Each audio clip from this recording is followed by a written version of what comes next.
আজ থেকে পৃথিবীর চারপাশে ঘুরবে নতুন চাঁদ।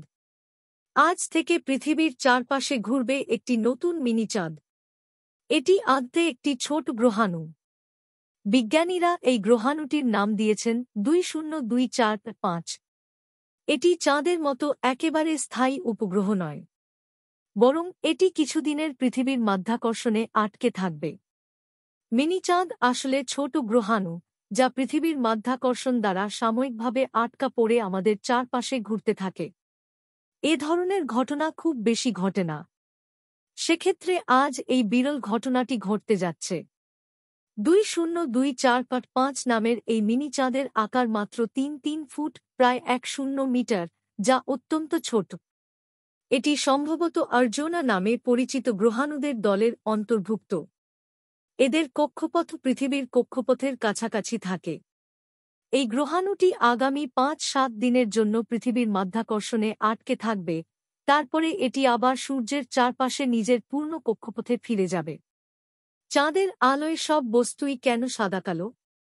20245 পৃথিবীর মাধ্যাকর্ষণ শক্তির দ্বারা কিছু সময়ের জন্য পৃথিবীর চারপাশে ঘুরবে। এটি পূর্ণ একটি কক্ষপথ সম্পন্ন করবে না, বরং এটি পৃথিবীর কাছাকাছি থাকাকালীন সময়টুকুতে শুধুমাত্র একটি সাময়িক ফ্লাইবাই উড়ান করবে। তারপর এটি আবার সূর্যের কক্ষপথে ফিরে যাবে। যারা এই মিনি চাঁদটি দেখার আশা করছেন, তাদের জন্য দুঃসংবাদ আছে।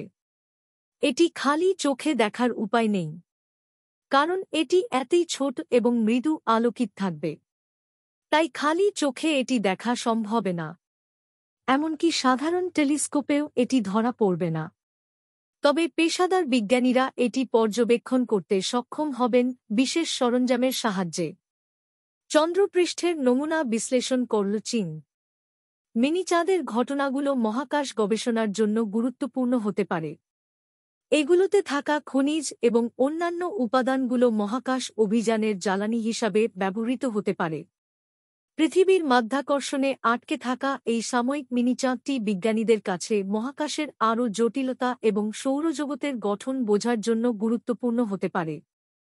যদিও এটি খুব ছোট এবং প্রায় অদৃশ্য, তবুও মহাকাশে ঘটে যাওয়া এমন ঘটনা সবসময় আমাদের জন্য এক নতুন রহস্যের দ্বার উন্মোচন করে। সূত্র: লাইফ সায়েন্স।